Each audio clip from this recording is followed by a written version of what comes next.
Hello, noble friends. Welcome to Premier État Philosophy. I'm Dr. Peter Yong, and today I'd like to continue our discussion of Book 2 of the Republic by examining Plato's account of the formation of the city and the emergence of its guardian class. In the process, we will also investigate why the fierce negation and boundary setting of the guardians is necessary for both public and private life. As we noted last time, Socrates here attempts to defend justice against the arguments set forth by Glaucon and Adeimantus earlier in Book 2. Socrates hopes that by examining the justice of a city, we will be able to determine its nature and origin and discover it to be an intrinsic rather than instrumental good. After understanding justice writ large, we will then, hopefully, be able to apply the same analysis to the justice of the individual soul. The first step in the argument is to understand how justice emerges in a city. Socrates, seeking to address the issue at its foundational level, investigates the minimal conditions for the existence of a city. He observes that people have basic needs for food, shelter, and clothing. As a result, a city must allow people to produce and procure the requisite goods to satisfy those needs. Hence, crafts creating the relevant goods must be practiced. For example, farming must be practiced to produce food, house building to create shelter, and weaving to make clothes. Socrates explains, quote, "How then will a city be able to provide all this? Won't one person have to be a farmer, another a builder, and another a weaver? And shouldn't we add a cobbler or someone else to provide medical cure?" End quote. Even the most minimal of cities must have people engaged in such crafts in order to function. And given that people have a finite amount of time and energy, Socrates suggests that a city must have at least 4 to 5 people to competently fill these roles. Furthermore, Socrates argues that each citizen should devote him or herself to a single craft. He furnishes 2 arguments for this claim. First, Socrates contends that people are naturally better suited to some activities over others. The person, for example, who loves plants and is attuned to the rhythms of nature would make for a better farmer. One who loves to create beautiful patterns will make for a better weaver. And one who loves to construct things will make a better builder. Second, Socrates argues that focus is necessary to master a craft. He observes, quote, "Does one do a better job if he practices many crafts, or, since he's one person himself, if he practices one? If he practices one. It's clear, at any rate, I think, that if one misses the right moment in anything, the work is spoiled. It is. That's because the thing to be done won't wait on the leisure of the doer, but the doer must of necessity pay close attention to his work, rather than treating it as a secondary occupation." End quote. Here, Socrates calls attention to 2 important yet neglected facts. First, to improve at a craft, one must devote oneself to it through intentional practice. While anyone can half-heartedly practice a craft, merely going through the motions while his mind is busy multitasking on other concerns, those who truly master a field will focus their attention. When practicing, they will have something particular in mind that they want to improve, and they will keep repeating it and remedying their failures until they do. Someone learning Tai Chi, for example, might focus on keeping his hips level and back straight during a particular transition. He will practice the move over and over, first noticing, perhaps, that he has lowered his right side too much and attempt to compensate. He'll then note that he has now lowered his left side too much and adjust again. Eventually, by focusing on the details of this one movement, he will come to finally be able to perform it with level hips and straight back. To get better at a craft, one must engage in such deliberate practice. And as a result, the mastery of any craft will require considerable time and effort. Moreover, since we are finite beings gifted with only a brief time in our bodies, it is most prudent for people to devote themselves wholeheartedly to one craft. Second, Socrates calls attention to the fact that when a master performs his craft, he will do so with focused attention. The masterful execution of any craft will involve performing the right actions at the right times. And to do this, the performer must pay attention to what confronts him or her at every moment. Mastery and distraction are mutually exclusive. Hence, Socrates concludes that, quote, "The result, then, is that more plentiful and better quality goods are more easily produced if each person does one thing for which he is naturally suited, does it at the right time, and is released from having to do any of the others." End quote. Such opinions were not unique to Plato, but were shared by other ancient philosophers, such as Confucius. The Analects, for example, reports, quote, "Fanchi asked to be taught how to grow crops. The master said, 'I am not as good as an old farmer.' He asked to be taught how to manage a vegetable plot. He said, 'I am not as good as an old vegetable grower.' When Fanchi left, the master said, 'A small man indeed is Fanchi. If their superior is fond of ritual, then none of the people will dare not to behave with reverence. If their superior is fond of what is right, then none of the people will dare not to be obedient. If their superior is fond of good faith, then none of the people will dare not to go by the true circumstances. Now, if he is like this, the people on all sides will come to him with their children strapped on their backs. What is the point of growing crops?" End quote. Confucius makes this observation not to denigrate farming, but to point out that people should focus on doing what they do well. The ruler should focus on ruling well by attending to ritual, to righteousness, and to acting in good faith. And the farmer should focus on farming well. It is the small man who tries to do everything in a superficial way. Such observations constitute a vital alternative to our society of distraction, one in which multitasking is branded and brandished as a virtue, and so-called leaders boast in their short attention spans. Though they fancy themselves Renaissance men and women, most today are mere dabblers at life, mindlessly going to their graves achieving nothing substantial. As T.S. Eliot observed in Burnt Norton, quote, "Here is a place of disaffection, time before and time after. In a dim light, neither daylight investing form with lucid stillness, turning shadow into transient beauty, with slow rotation suggesting permanence, nor darkness to purify the soul, emptying the sensual with deprivation, cleansing affection from the temporal. Neither plenitude nor vacancy, only a flicker over the strained, time-ridden faces, distracted from distraction by distraction, filled with fancies and empty of meaning, tumid apathy with no concentration, men and bits of paper whirled by the cold wind that blows before and after time, wind in and out of unwholesome lungs, time before and time after, eructation of unhealthy souls into the faded air, the torpid driven on the wind that sweeps the gloomy hills of London, Hampstead and Clerkenwell, Camden and Putney, Highgate, Primrose and Ludgate. Not here the darkness in this twittering world." End quote.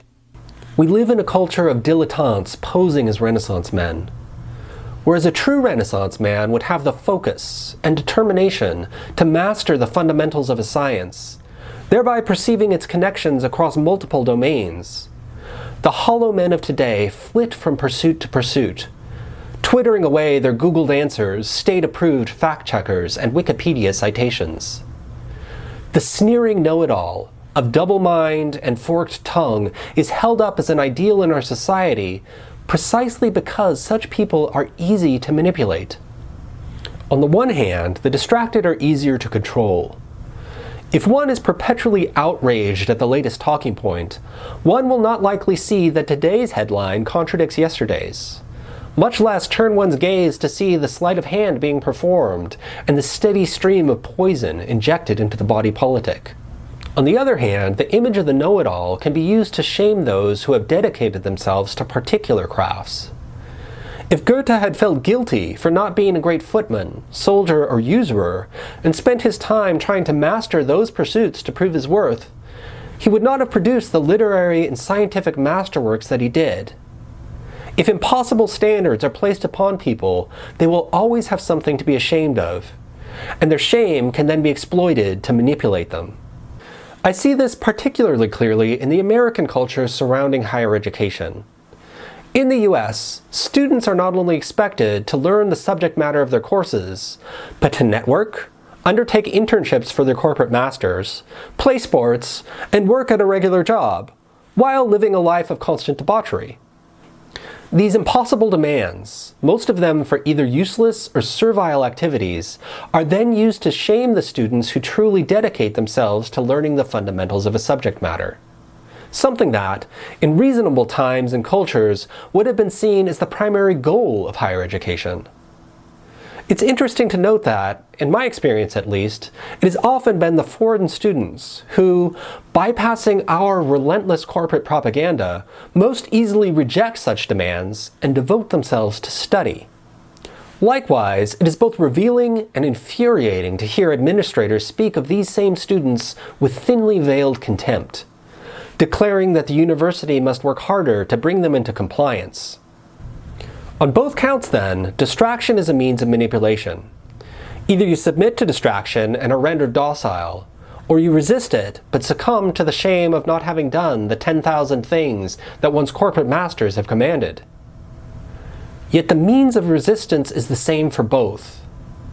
To focus on something, to master a domain, and to see it as it is in truth. For truth dispels illusion. Consciousness is power. Through it we escape the realm of Maya. This is why the technocratic forces and those who control them seek to subvert it on all fronts. Socrates has thus set forth the minimal conditions for a city. Yet Glaucon here interjects and contends that the city sketch so far is too simple, focusing only on the bare necessities of life. He likens it to a city fit for pigs. Socrates reluctantly concedes and widens his account to examine what he calls the luxurious and febrile city, in the hope that it will allow us to see how justice and injustice first emerge. He observes that to accommodate luxurious pursuits, such as those that involve couches, tables, perfumed oils, pastries, and prostitutes, the city must be enlarged.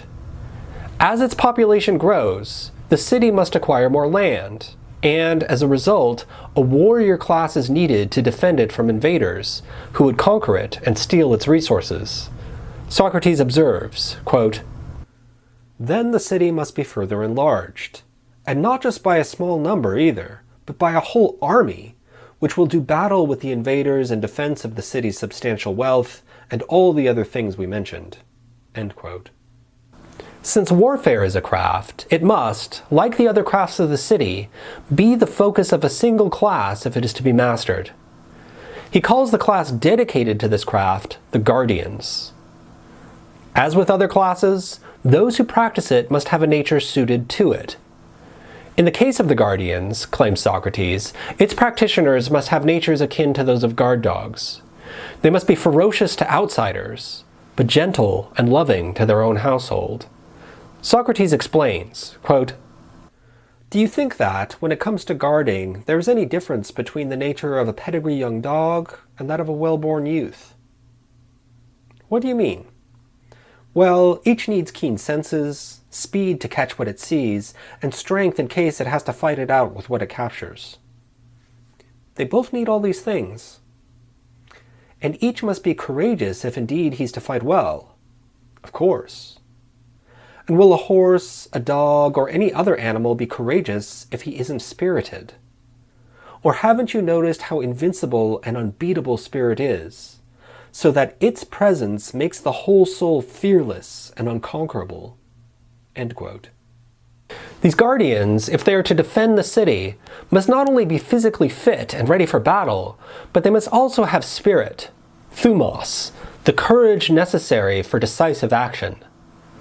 Since the guardians must distinguish between friend and foe, guarding the former and defeating the latter, they must, in some sense, be philosophical.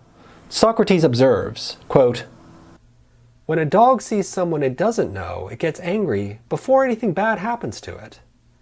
But when it knows someone, it welcomes him, even if it has never received anything good from him." End quote. Such judgment and discrimination is a mark of philosophy. Quote, "Surely this is a refined quality in its nature, and one that is truly philosophical." In what way philosophical? Because it judges anything it sees to be either a friend or an enemy on no other basis than that it knows the one and doesn't know the other. And how could it be anything besides a lover of learning if it defines what is its own and what is alien to it in terms of knowledge and ignorance? It couldn't. But surely the love of learning is the same thing as philosophy or the love of wisdom. It is.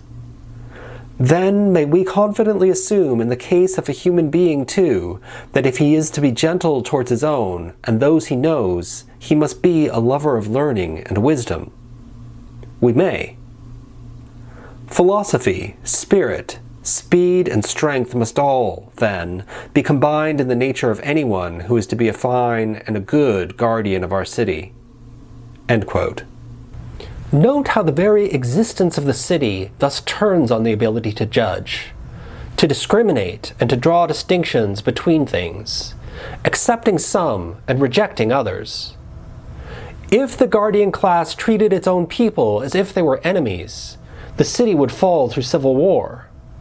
If, on the other hand, the guardian class treated foreign invaders as if they were citizens, then the city would fall to external forces. Judgment is thus essential for the city's survival. This is not only the case for cities, but also for individuals. To live well, we must make judgments and discriminate. We must determine what is true and what is false, and distinguish right from wrong, beauty from deformity, and health from sickness. Socrates' contention is bolstered by the broader philosophical tradition in this regard. Before him, it was articulated in Chinese philosophy as the distinction between yin and yang, in the Pythagorean tradition as the distinction between the odd and the even. And we see it continued to be maintained well after Socrates' day in Kant's identification of the understanding with the faculty for judging, and Frege's contention that sentences refer either to the true or to the false. Such a defense of judgment can feel somehow wrong, or even sinful, in our culture where judgment and discrimination are pilloried as the greatest of vices. But our modern world once more proves to be incoherent when we take the time to look past its self-righteous facade and examine the substance of its claims. Life requires judgment. To pursue virtue, one must reject vice. The problem, I suspect, comes from a conflation of the act of judgment with the state of being judgmental, and a deliberate obfuscation of the latter. Consider some various meanings of the term judgmental. Judgmental 1. Someone is judgmental if he or she makes judgments on non-rational grounds.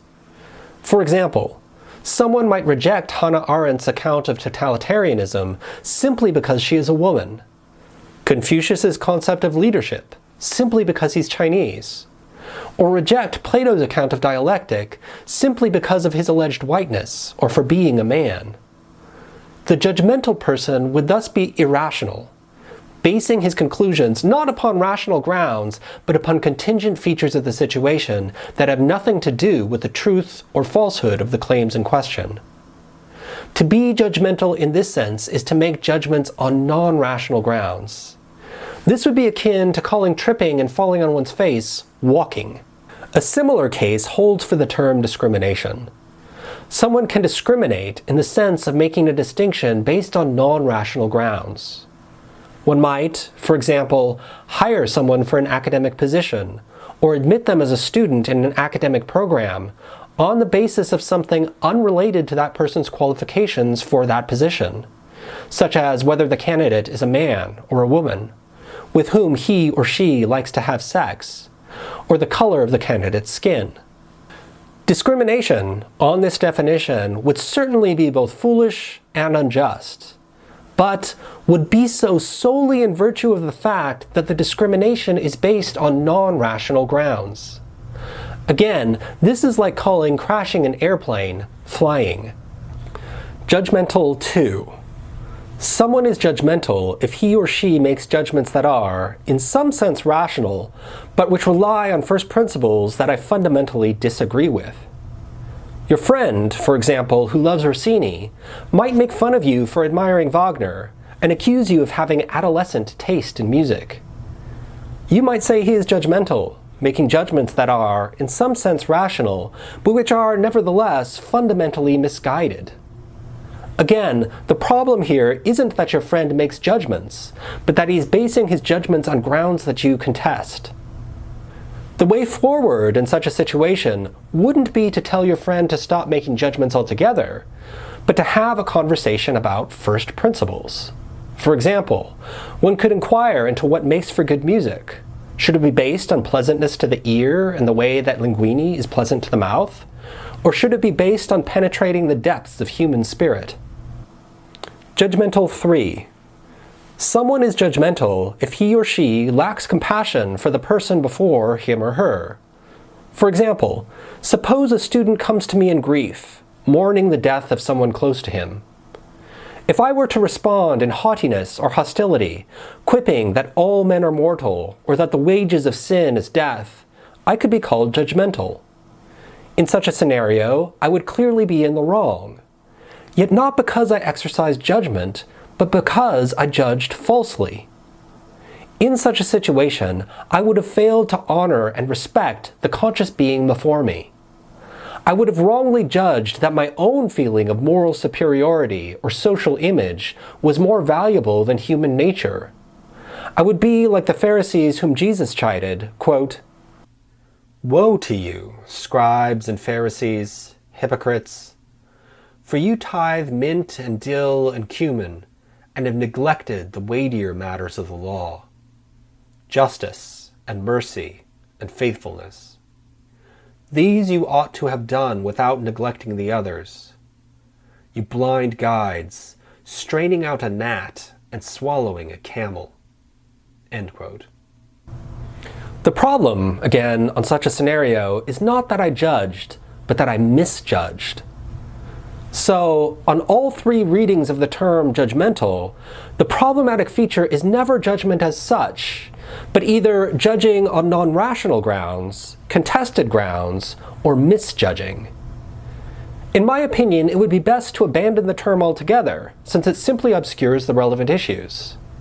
Indeed, I suspect that it's been introduced precisely to sow such confusion.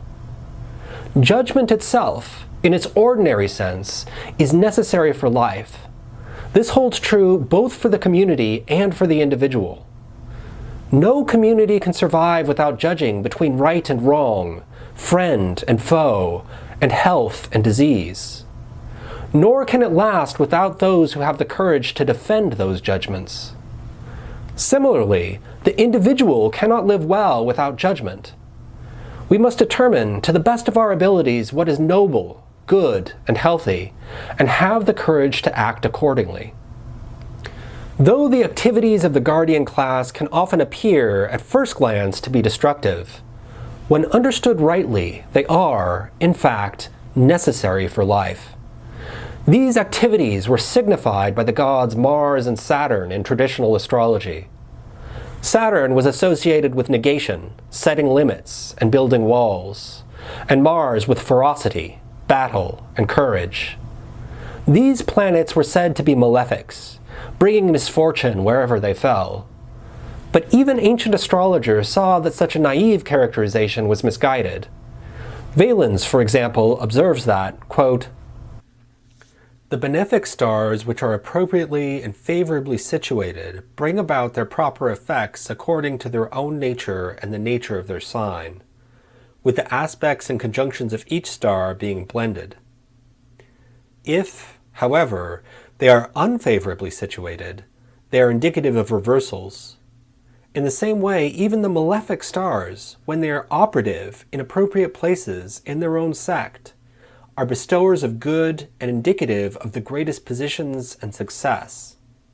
When they are inoperative, they bring about disasters and accusations." End quote.